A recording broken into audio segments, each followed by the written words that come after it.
पाकिस्तान की मईशत का वो तूफान आ रहा है, वो तूफान आ रहा है कि आप एक लम्हे के लिए सोचें कि सहरा में एक जंग लगी है और कमजोर तरीन लोग खड़े हैं और पीछे बहुत बड़ी हजारों लाखों की तादाद में फोर्स आ रही, घोड़े दौड़ाते हुए, और गर्दो गुबार उड़ रहा है। और जो चंद खड़े हैं, 10 20 25 लोग, वो देख रहे हैं कि अभी ये हजारों की फौज आएगी और हमें रौंदती हुई चली जाएगी। ये आपकी मईशत के साथ होने जा रहा है, क्योंकि जो आईएमएफ ने अब आपको इनकार किया है और जो हफीज पाशा, ये बेसिकली इकोनॉमिस्ट, उन्होंने जो तस्वीर खींची है वो उससे भी ज्यादा खौफनाक है, जो सहरा में खड़े हुए मौत का इंतजार करने वाले उन लोगों की होती है। हफीज पाशा ने कहा है, डॉक्टर हफीज पाशा इंतहाई इंटेलेक्चुअल हैं। उन्होंने सादा अल्फाज में समझा दिया है कि आपके साथ होने क्या जा रहा है। पाकिस्तान तकरीबन 6,000 अरब के करीब हमारी रेवेन्यू है, समझ लीजिए कमाई है, अवाम से टैक्स कलेक्ट कर करके, तब जब बिजनेस चल रहा होता है। अब तो सूरत हाल आपके सामने है, सब कुछ बंद हो रहा है, ठप है, ईच एंड एवरीथिंग। समझ ले 6,000 हमारी रेवेन्यू इकट्ठी हुई। अब वो जो 6,000 अरब है, उसमें से आपने, उन्होंने कहा है कि 5200 अरब रुपया आपने जो कर्ज लिया हुआ है, उसके जो सूद है वो सिर्फ पे करना है 1 साल का। यानी 6,000 में से आपका 5200 गया। ओके, अब उस 5200 के बाद आपका बचा 800 उसमें हमारा डिफेंस बजट है। आपने पूरा मुल्क चलाना होता तो आपको 5,000 के करीब चाहिए। तो अब आप जितना भी लेंगे वो कर्ज लेंगे, यानी आपको अपना मुल्क चलाने के लिए कर्ज की किस्तें चुकाने के लिए मजीद कर्ज। ये तो इस साल की तबाही है। उसके साथ जो मामला है कि अगले साल अगर सूद की हालत ये रही, क्योंकि आईएमएफ ने आपको कहा आपने सूद बढ़ा दिया, आपको अगले साल 8400 अरब रुपया अदा करना है सूद की किस्तों का। आपकी कमाई अगले साल तो जो हालत है वो शायद 5,000 5500 अरब ही ना रहे, क्योंकि हालात नहीं, लोगों के कारोबार नहीं चल रहे। अब इस सूरत हाल में अगर मिसाल के तौर पर आपकी कमाई हो 5,000 5500 अरब और उसमें से आपने 8200 अरब सूद देना हो, तो आप बताइए कि उसके बाद आप क्या करेंगे? तनख्वाहें कहां से देंगे? मुल्क कैसे चलाएंगे आप? आपके पास, आपकी तो कमाई सारी गई। दूसरी बात, अब आइए जरा आईएमएफ की तरफ। आईएमएफ से इन्होंने कहा, रिक्वेस्ट की कि आप हमारा जो पैकेज है वो, उसमें जो आपने शर्त रखी हुई है कि आपने 6 अरब डॉलर लेने हैं बाकी ममालिक से। 3 अरब डॉलर का अरेंज कर लिया, बाकी ममालिक नहीं दे रहे, क्योंकि सऊदी अरब, यूएई और ये भी जो पैसे देते हैं, और ये समझ रहे लास्ट टाइम, इसके बाद उन्होंने भी नहीं देने। वो शर्त पे देते हैं कि ठीक है, आपको आईएमएफ से आप एग्रीमेंट करें फिर देंगे। अब इन्होंने, आईएमएफ ने कहा नहीं आप पैसे ले। इन्होंने रिक्वेस्ट की, उन्होंने रिजेक्ट कर दी। उन्होंने कहा भरोसा ही नहीं है आपके ऊपर। उन्होंने इनकी दरखास्त मुस्तरद करके उठाकर बाहर फेंक दी। अब क्या रह गया आपके पास? अब आपको आईएमएफ के पास जाना ही जाना है। आप जब जाएंगे आईएमएफ के साथ, क्योंकि पहले इन्होंने कहा कि हम प्रोग्राम वैसे ही खत्म कर दें, आईएमएफ ने कहा नहीं, जो करना है ये सब कुछ करो, क्योंकि उसके बगैर आप डिफॉल्ट हो जाएंगे। अब उसके बाद आपको आईएमएफ से जो एग्रीमेंट करना है, उसके लिए आपको 3 अरब डॉलर कौन देगा? चाइना बिल्कुल देने को तैयार नहीं, न यूएई न सऊदी अरब। क्यों देगा हमें पैसे? आपके देखिए, उन्होंने रिक्वेस्ट की थी पॉलिटिकल स्टेबिलिटी की कि आप लेकर आए अपने मुल्क में पॉलिटिकल सियासी स्टेबिलिटी।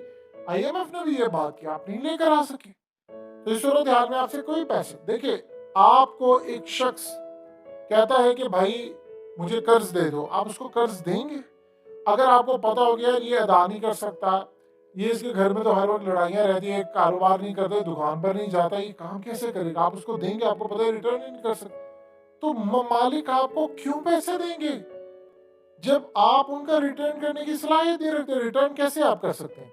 एक ही सूरत हाल होती है कि आपके मुल्क में स्टेबिलिटी हो, इन्वेस्टमेंट आ रही हो, यहाँ ओवरसीज पाकिस्तान ने प्रॉपर्टी खरीदी बंद कर दी है, तो पैसा नहीं आपको दे रहे।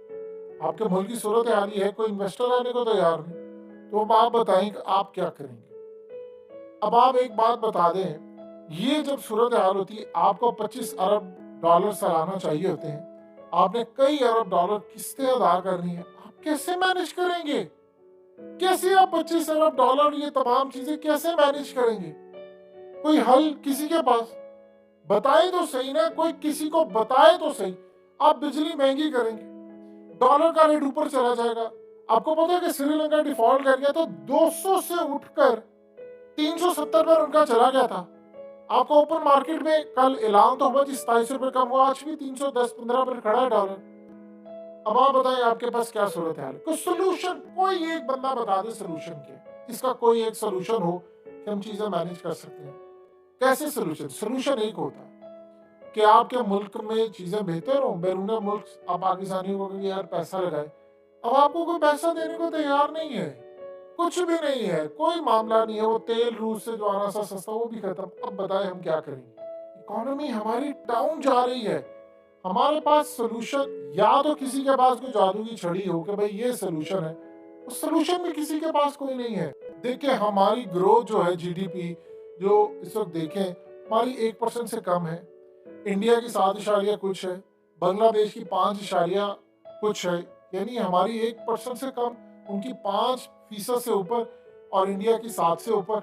हमारे पास क्या प्लान है? अब आप एक बात बताएं कि जो मुल्क के अंदर सूरत हाल है उसमें होता यूँ है कि जब देखता है इन्वेस्टर, अब प्रॉपर्टीज की जहां तक बात है, आम पाकिस्तानी मिसाल के तौर पर अगर किसी ने प्रॉपर्टी लेनी है तो देखेगा यार कि मैं मिडिल ईस्ट में चला जाऊं, करीब तरीन लगता है मुझे, तो मैं मिडिल ईस्ट में कहाँ पर प्रॉपर्टी ले सकता हूँ? कतर इस दफा उन्होंने वर्ल्ड कप किया, उसके बाद उनकी प्रॉपर्टी मार्केट आसमान पर जा रही है। दुबई करीब तरीन है। इसी तरह सऊदी अरब ये नए प्रोजेक्ट लेकर आ रहे हैं, उनकी प्रॉपर्टी मार्केट भी। जो इन्वेस्टर होता है वो ये सोचता है, चले छोटे इन्वेस्टर की बात कर ले, 10 करोड़ के करीब वाला भी इन्वेस्टर जो है, छोटे लेवल का, एक तो बड़ा होता है अरबों में जाते हैं। अगर छोटा इन्वेस्टर भी देखता है कि मैंने पाकिस्तान में कोई 2 घर लेने हैं या मैं कहीं कहाँ जाऊँ, तो वो ये देखता है कि अगर मैं स्टेबिलिटी की बात करूँ तो मैं कतर जा सकता हूँ, वहाँ पे टूरिज्म बढ़ रही है, सऊदी अरब बढ़ रही है, यूएई दुबई बढ़ रही है, क्योंकि वहाँ पर रशियन यूक्रेन से भी लोग बहुत ज़्यादा आ रहे हैं। मैं उसके अलावा ओमान भी देख सकता हूँ और दीगर जगह भी देख सकता हूँ कि मैं वहाँ पर देखो रेंटल मेरा ठीक चलेगा, लोग आएंगे, ये वो। तो वो देखता है कि अगर मैंने यहाँ 2 घर लेने हैं, इससे बेहतर है कि मैं वहां पर जब ये आपकी प्रॉपर्टी की आम छोटे इन्वेस्टर की हालत होगी तो आपके मुल्क में कौन आएगा? आप बताइए। जो फाइल्स, आप इस वक्त पाकिस्तान की प्रॉपर्टी की ये सूरत हाल हो चुकी है कि बायर नहीं है मार्केट के अंदर, सेलर बहुत ज्यादा मौजूद है, उसको पैसे वो नहीं मिल रहे। ये कब तक चलेगा? ओवरसीज पाकिस्तानी वो पहले पैसा भेजते थे हर साल, अच्छी हमारी इकोनॉमी बेहतर कम से कम रहती थी, वो ईद के करीब आते थे। इस साल वो नहीं आए और पिछले साल भी नहीं आए। तो कैसे आप मैनेज करेंगे? आईएमएफ ने तो आपको कहा कि नहीं हम तो शराइत बनवा कर रहेंगे आपसे, आप ये मानेंगे तो आपको मिलेगा। कुछ सोल्यूशन किसी के पास है, आप उससे बगैर बजट देते हैं तो आप कैसे जाएंगे? यानी हमारे पास क्या सोल्यूशन है? बाकी किसी एक बंदे से आप जाकर पूछ रहे हैं कि भाई क्या आप इस मुल्क में क्या, आम जो बंदा आम ताजिर है वो ये सोचता है कि पता नहीं कल मेरे साथ क्या होगा। अब आईएमएफ ने जो आपको शराइत रखनी है प्रॉपर्टीज पर, आम बंदे पर टैक्स और फलाना और न जाने ऐसी शराइत कि अगर आप उसको मान लेंगे उसके बाद आपके मुल्क में क्या बचेगा? ये तमाम सूरत हाल और चीजें हैं जो हमें तबाह कर रही हैं इस वक्त। सोल्यूशन कोई नहीं है।